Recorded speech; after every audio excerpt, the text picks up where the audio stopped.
Maybe you had more desserts than you planned on. Maybe you drank more than you wanted to. Those are the facts. The fiction is everything else. It's the stories you tell yourself about the meal or the drinks or the dessert. It's the narrative you create for yourself. That is all fiction. Forget about that. Focus on the facts. You ate a little more, you ate a lot more, whatever it might be. It's not the end of the world. It's only food.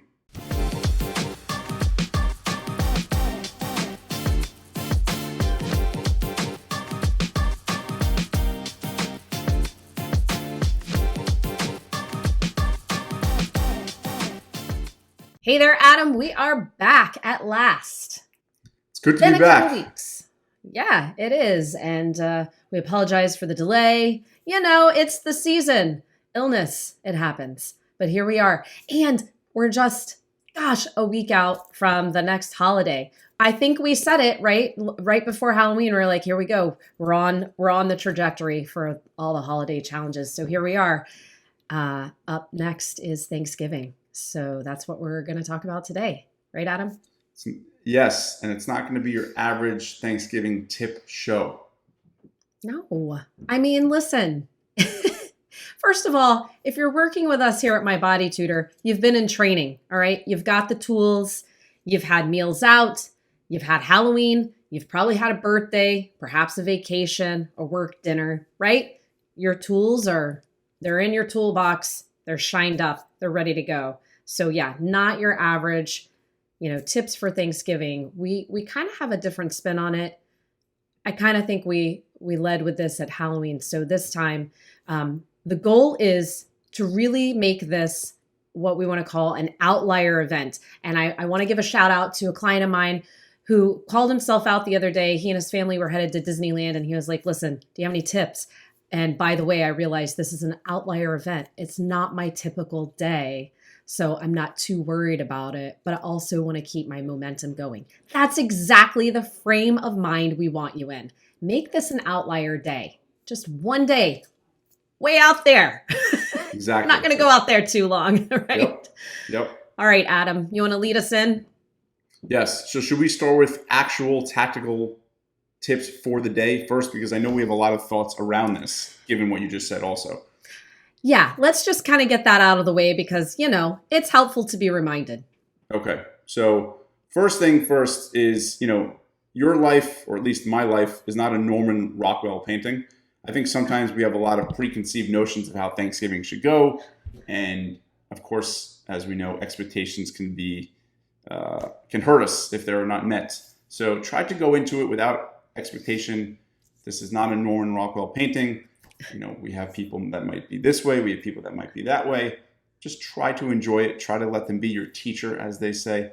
And I think if you go into it with that approach, it might be a little easier to deal with the difficult people in your life, if you have any.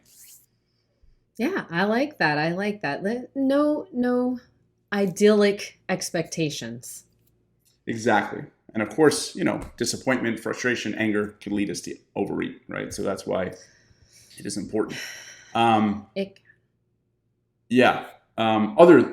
tips. I think that I like to say no seat, no eat. It's so much easier to overeat when we are standing up.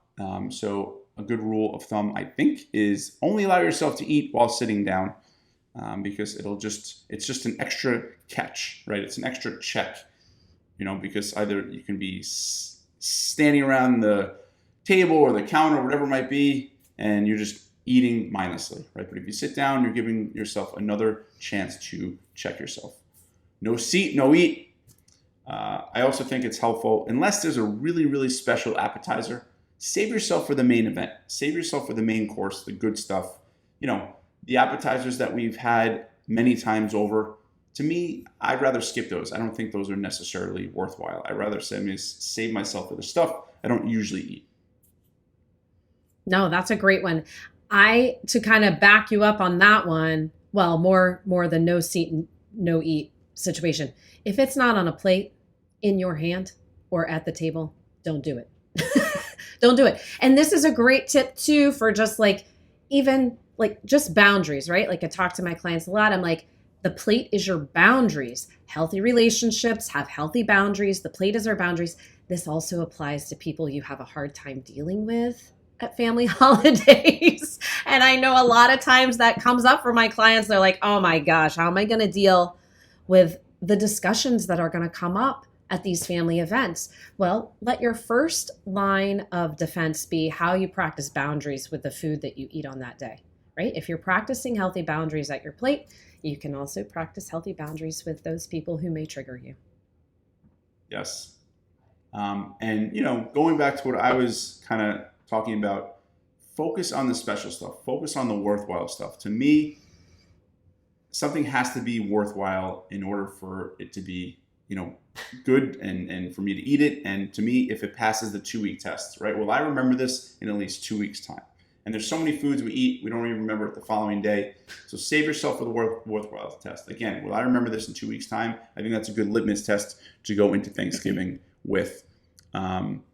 Interestingly enough, research has shown that small seconds are better than big firsts, right? So, if Aunt Grace or whoever it might be makes her, famous mashed potatoes, and of course, for many people, food is like their way of expressing love. She'll appreciate this too. Instead of taking a big first, you take a small first, and you also take a small second. And on your second time, on your second helping, you announce it. Aunt Grace, I'm taking another helping of your mashed potatoes. They're so good, right? Obviously, that makes her feel good, which is wonderful. But you're also actually eating less. Small first. Twice instead of a big first helping, because I think you'll wind up eating less, which is interesting. And again, you might have the people in your family that say, hey, try this, try that. That's their food. That's their love language in the way they express love, and give them that. But you also don't have to finish everything on your plate either, right? It could sit there, so. So let me ask you this question, because I feel like there's probably two schools of thought. And, we've been doing Thanksgiving with our clients for a lot of years now. In my head, there's a lot of people that I've heard say, I'm going to save myself for the big meal. I'm going to save myself. I'm not going to eat all day long. I'm going to be ready to load it up. Where do you fall on that line? Because in my head, I'm thinking like, no, I don't want to set myself up for like overeating, right? Mm-hmm. That's basically like saying I'm going to overeat and I know it.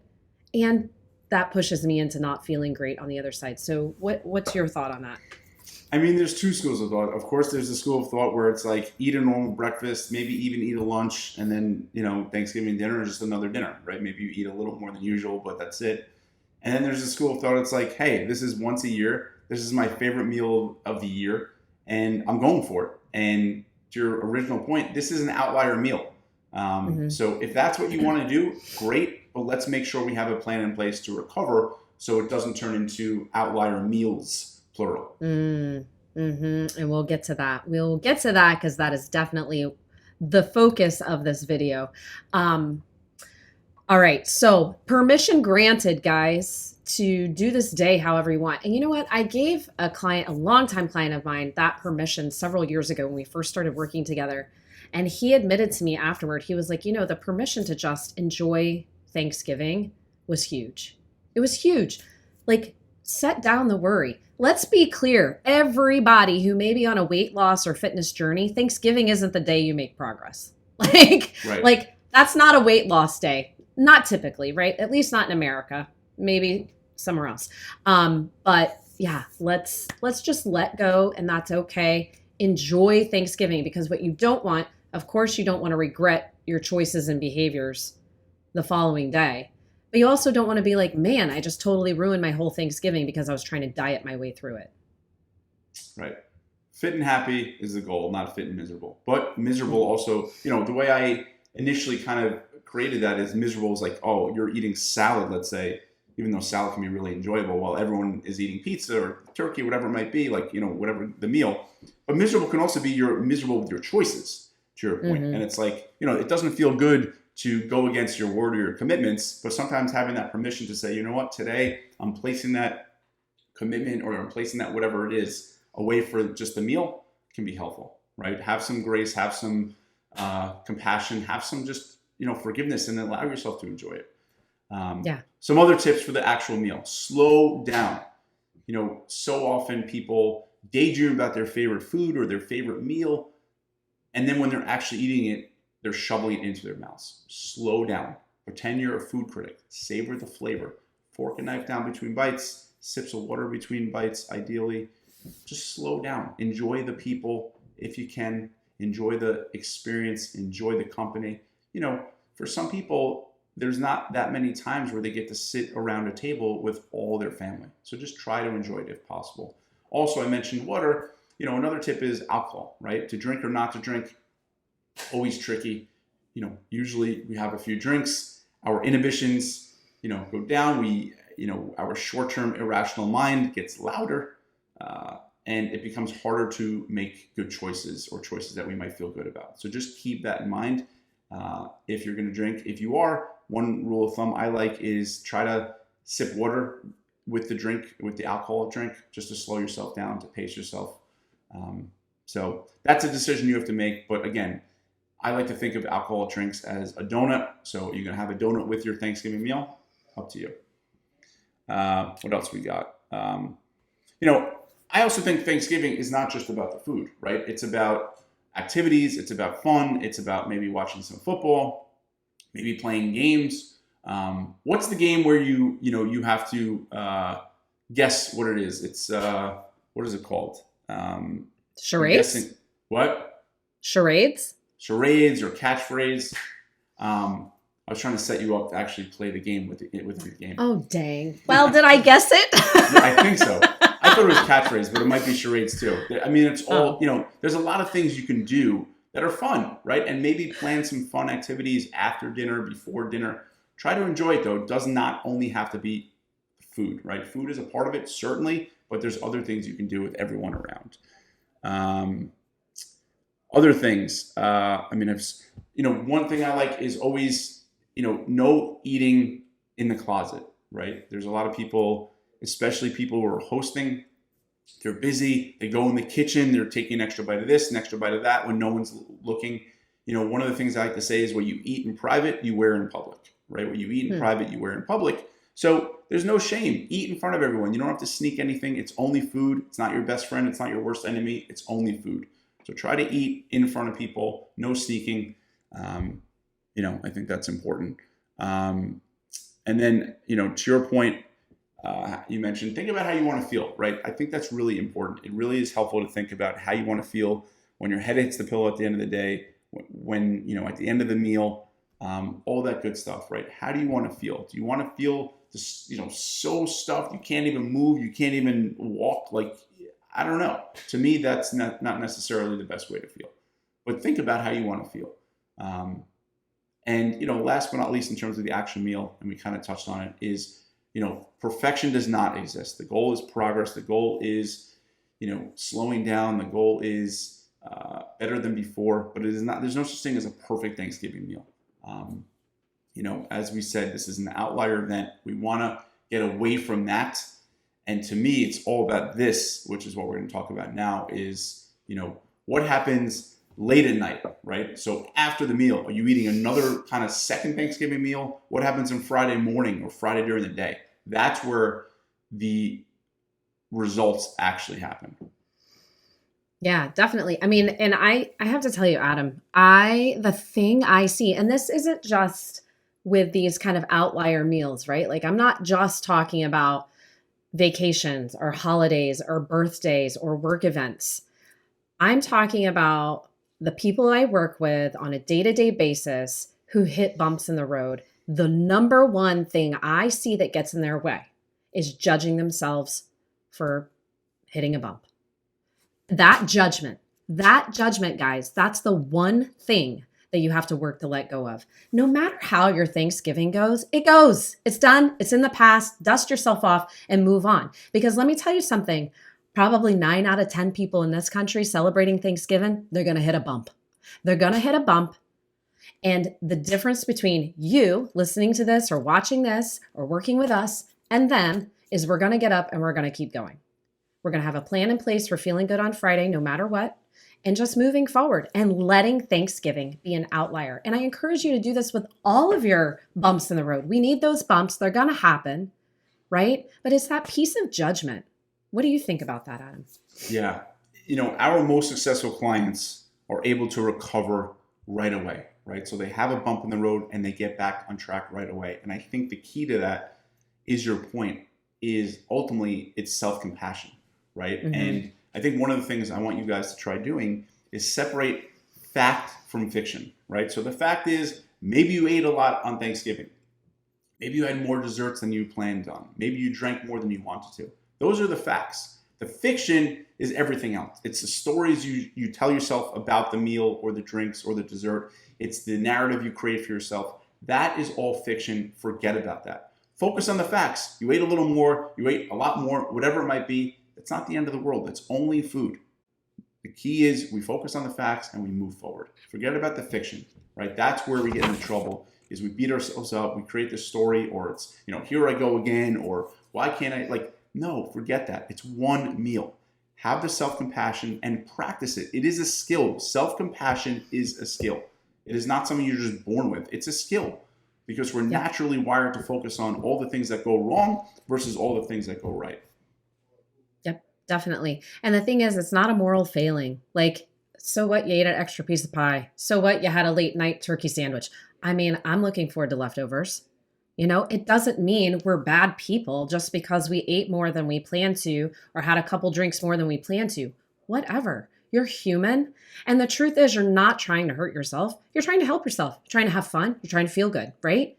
So Absolutely. In the morning with that self-compassion, acknowledge that. You weren't there going, I'm going to burn myself to the ground. No, I'm having a good time. And I had a little more of a good time than I planned on having. And here's the other thing. We're all adults here. So we do kind of have to be like, all right, these are my outcomes today, right? Hopefully we're not too far in the ditch that it's a lot of work to get out of, but you can just get up. And I would encourage you, yes, think about some of these tactics that Adam has shared for the actual day, for the meal, but think about what you're going to do on Friday. What are you going to do on Saturday? What are you going to do on Sunday, right? We're not waiting till Monday to hook back in, people. Do not wait until Monday. Have a plan. It doesn't have to look at going out and running a half marathon on Friday. That's not what I'm talking about. But can you hook back into your routine meals, some exercise, things that feel good, right? We don't want that to lag and wait until Monday, because then we're getting into that bit of a roller coaster and we've got more holidays ahead. Right. That's the thing, is watch out for that spiral effect, right? The spiral effect is you have, a quote unquote bad Thanksgiving in your mind, and you kind of just go down this slippery slope. And then before you know it, you're saying, all right, you know what, screw it, I'll start fresh Jan 1, right? But of course, Jan 1 is usually not a Monday. So we have to wait until whenever the next Monday is. And it just becomes a spiral effect. If this video could be anything, it really would be, instead of focusing on Thursday, Thanksgiving, let's focus on Friday.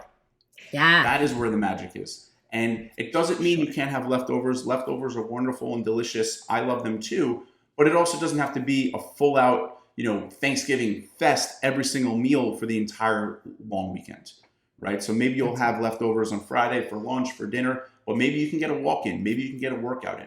Maybe you can skip the snacks, right? There's still, we still want to focus on Friday. To me, that's what this video is all about. Not Thursday. It's all about Friday.